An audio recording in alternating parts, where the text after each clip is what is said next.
I thought we lost our baby. We mourned her together. But a year later, I found the papers. And her name was there, right next to a man I'd never heard of. My wife told me, she's better off with him. And that's when I realized our daughter wasn't gone.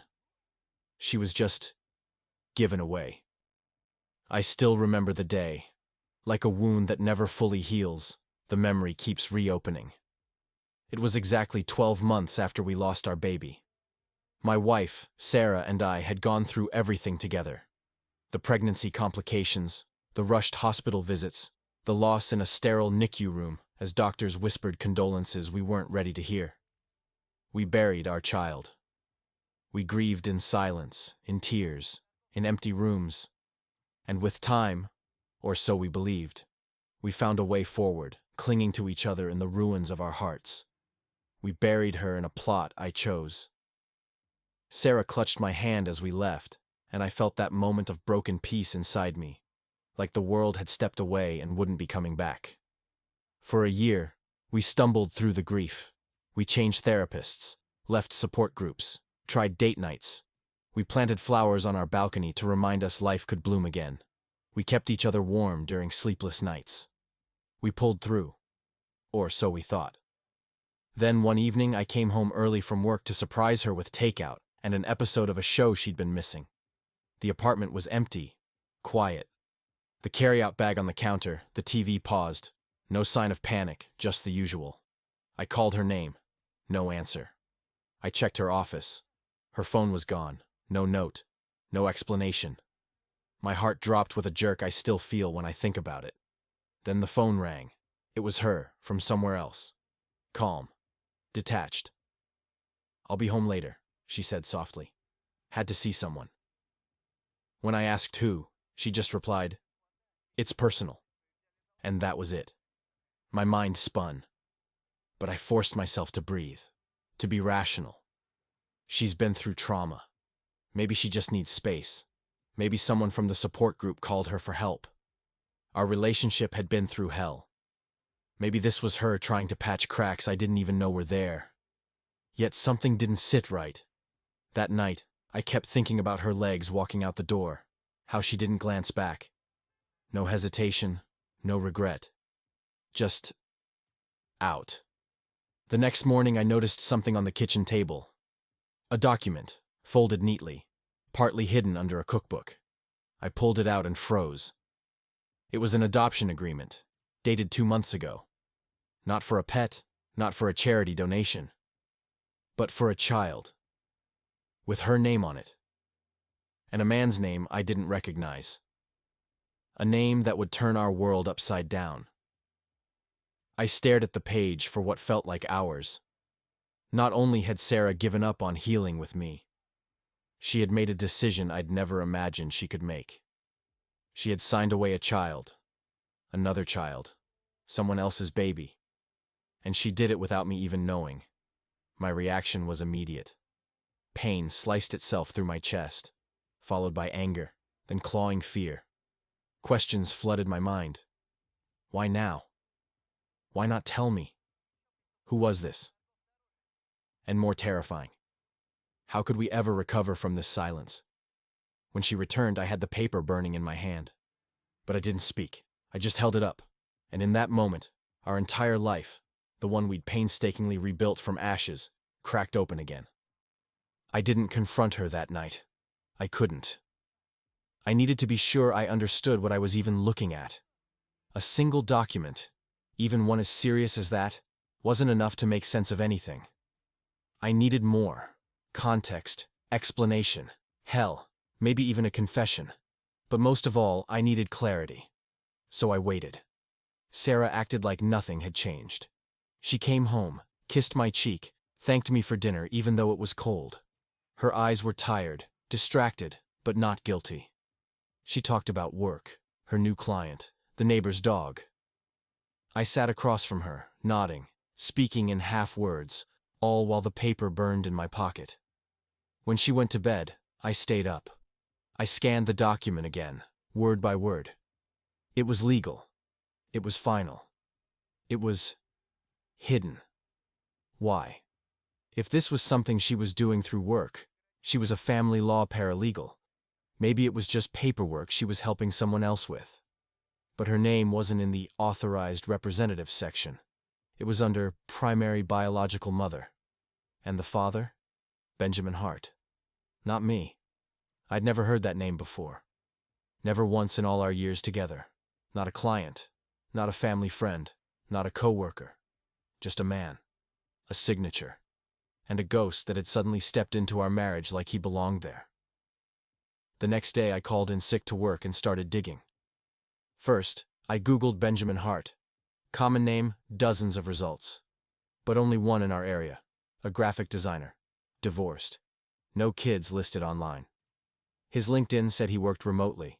Nothing tied him to Sarah. Nothing that made sense. I didn't sleep. Couldn't eat. Everything started to feel surreal, like I'd stepped out of my life and into a twisted parallel version. My mind raced with timelines, trying to match up when she could have known him, how long she might have been keeping this secret. On the third day, I broke. I asked her, calmly, like I was asking about the weather. "Who is Benjamin Hart?" She froze, mid-sip of coffee. Then slowly, too slowly, she put the mug down. Her voice was barely above a whisper. "You went through my things?" I found the paper, on the table. A long silence.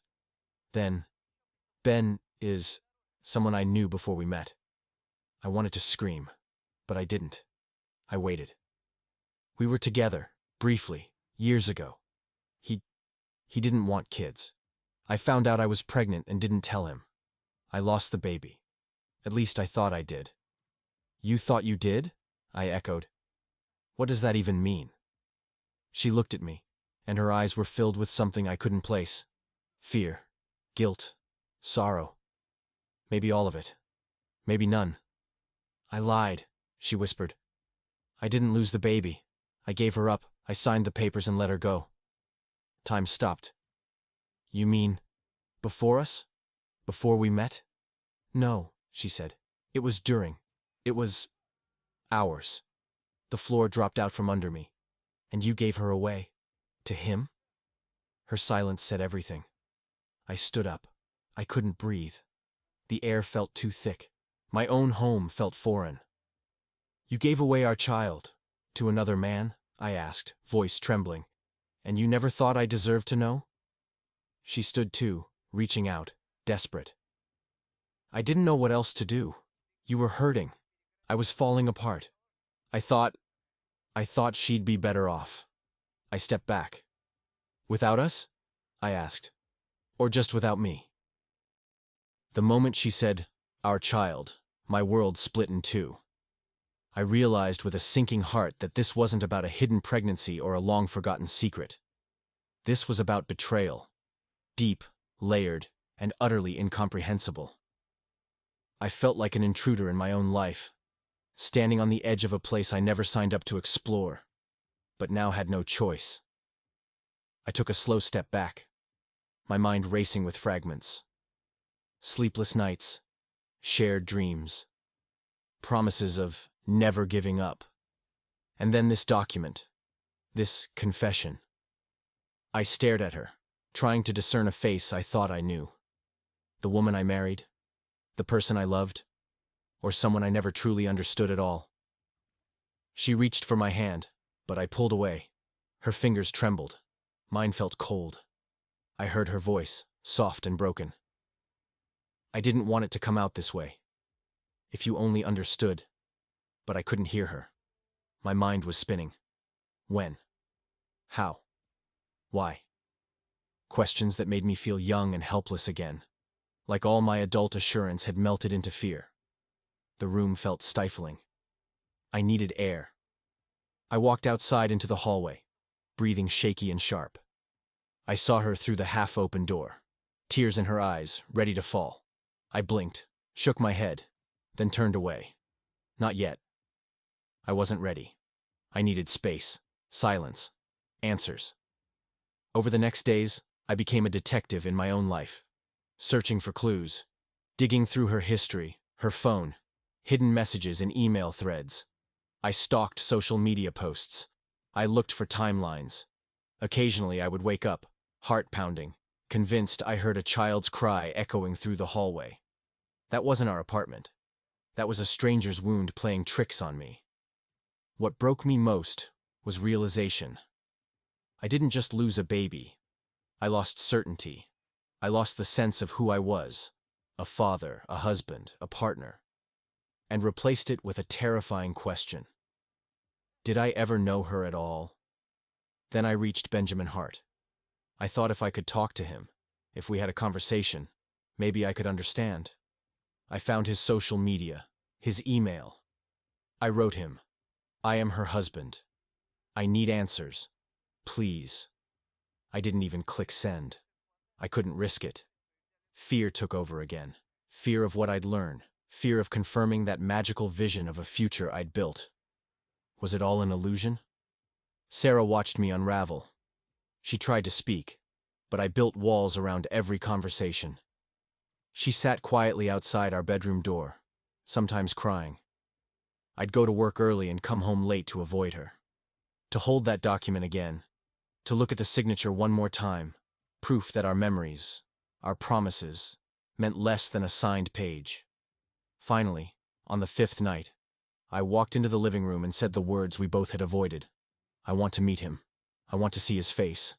I need to know why you did it, why you thought he should be the father. She didn't flinch, not like I expected. She didn't cry. She just nodded, sorrowful, resolute. "When you're ready," she said. And so I was. I reached out to Benjamin Hart, and he agreed to meet, reluctantly, over coffee at a neutral spot halfway between our homes. I suggested Sunday morning, quiet enough for conversation, but public enough to prevent fleeing or collapsing into silence. What I wasn't prepared for was the shock when he actually showed up. He was in jeans and a simple blue shirt, quiet and guarded.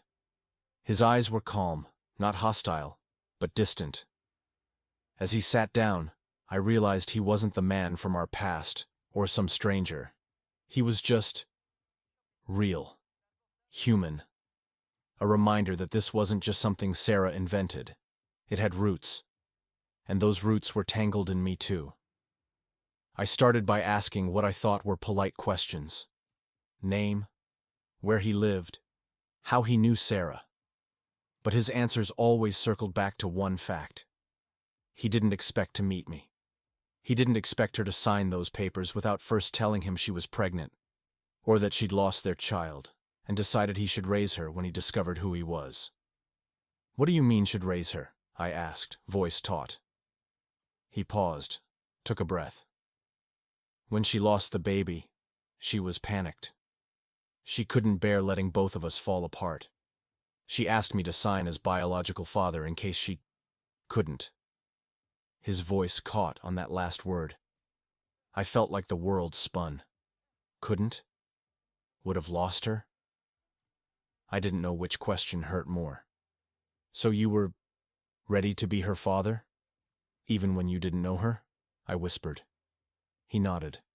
I agreed. Because I cared. Because I loved Sarah. Not like a fling, more complicated than that. I thought she needed someone, and I thought I could be that someone, if she willed it. I stared at him, searching for a sign of manipulation or guilt. Instead, I saw heartbreak, remorse, someone who accidentally stepped into a story he didn't fully understand. I handed him the adoption papers I brought. His face turned pale when he read his name and signature. I didn't remember. I was in a fog. I signed. I thought it was the only way to help her. He looked up, voice softer. "I didn't know you existed. I had no idea." I closed my eyes. So many possibilities. He hadn't intended this. He was a flawed human, not the villain of our story. But he was now one of its protagonists. I sighed and looked to Sarah, who had stepped into the back seat and watched from outside. Her face was agony, shame mixed with relief, apology with exhaustion. The three of us sat in that cafe, seconds stretching into painful minutes. Finally, I said, "We have to figure this out. Together. We have to decide what to do next." Benjamin nodded slowly. He cleared his throat. I'm sorry to both of you. I'll cooperate with anything you ask. I want what's best for that child, and for both of you. And in that moment, our fractured world changed shape. No more secrets. No more unilateral decisions. We were about to redefine family. One brutal conversation at a time. The days that followed our meeting with Benjamin felt surreal. It was as if time had slowed down, as if the world expected us to process something no one could ever fully understand. For Sarah, it was a relief and a heartbreak wrapped together. She no longer had to hide her decision, but she couldn't undo what she had done. She needed time, space, and forgiveness. And she was scared of never being able to truly earn it. For me, it was different. The knowing there was a child out there, a living, breathing little person labeled as my daughter's sibling, sickened me with guilt, betrayal, confusion, and an overwhelming sense of responsibility. My mind kept replaying how she once said, "She'll be better off." Better off how? Without us? Without me? We decided to call our therapist and schedule an emergency session. When we walked into her office together, hand in hand, the weight of our shared secret pressed down so hard we could barely breathe. We sat in silence before it was Sarah who began. He was willing to sign. He said he loved me. Her voice trembled. I thought I was doing what was best, that I could give her a life with less pain. The therapist didn't say much at first, just let us share. So we did. We untangled timelines, misplaced hopes, and fears. We allowed ourselves to view the situation from Benjamin's side, a man who stepped into responsibility not with malice, but with compassion, in a moment of crisis and vulnerability. And we talked about the child, a person with no name yet, but with a right to be known and loved. Between us, we drafted a plan. First, we'd learn more about the child, research where she was, how she was doing. Legally, we had to understand our roles. Emotionally, we had to heal, together, or not at all. Preparations were made. Calls were placed. Sarah messaged Benjamin asking for updates. He replied, tentatively, but with honesty. The baby's name is Lily, he told her. She's healthy. She smiles at me first thing every morning. That night, I cried. Not out of regret, but out of grief. Grief for the lost possibility of destroying the fragile bubble I'd built with Sarah. For the child who grew with neither of us, in a world we weren't sure we fully belonged to anymore. But also, something deeper. The first stirrings of resolve. Maybe we could find a way to become a family again. Maybe we could do it in a different way. In the weeks that followed, our apartment filled with research, legal forms, baby names. Sometimes we laughed, awkwardly, guiltily, about Lily's laugh and Benjamin's voicemail. Other times we sat together at 3 a.m., holding hands, trying to piece together what home even meant for us now. We weren't sure if we were rewriting our story or writing a new one. But for the first time in months, we were moving forward. Genuinely forward, with eyes open. It's been 6 months since that day in the cafe, and our lives have shifted into uncharted territory. We didn't emerge from this as the same couple, but maybe as something stronger, if not exactly what we'd imagined. Sarah and I still have hard days, nights waking up in a cold sweat, the echo of our grief mixed with fear, questions that don't always have answers. But we've also had moments of fragile peace, healing in unexpected places, like when Benjamin sends a photo of Lily reaching for Sarah's hand, or when Sarah looks at me, tears in her eyes, and says, "Thank you for staying." Those words, they hurt and heal at the same time. Because staying wasn't about forgiveness, not yet. It was a choice, to keep trying, to keep believing in something that once felt lost, to choose us, every day, even when it breaks you to do it. We've learned more about love in these 6 months than in all the years before. Love isn't just about passion or laughter. It's about what you do when the foundation falls away. It's about the quiet actions, the silent sacrifices. It's about waking up every day and deciding to stand by someone whose mistakes crashed your world. It isn't heroic. It isn't flawless. It's just hard. We also learned this. Family is more than blood or location. It's the stories you're willing to rewrite, the boundaries you rebuild, the people you decide to walk through hell with. Lily belongs in this story too, even if she wasn't created by our hands. She's part of our hearts now, with a name and a place to come back to. One we'll make more honest, more accepting, more ours than ever before.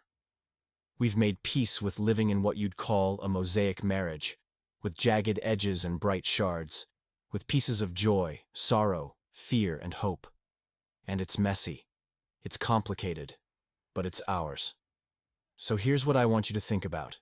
If you discovered your partner gave away your child, and there's a second father in the picture, would you walk away to protect your heart, or stay and fight for a family that no longer exists, in order to build a new one that maybe, just maybe, could?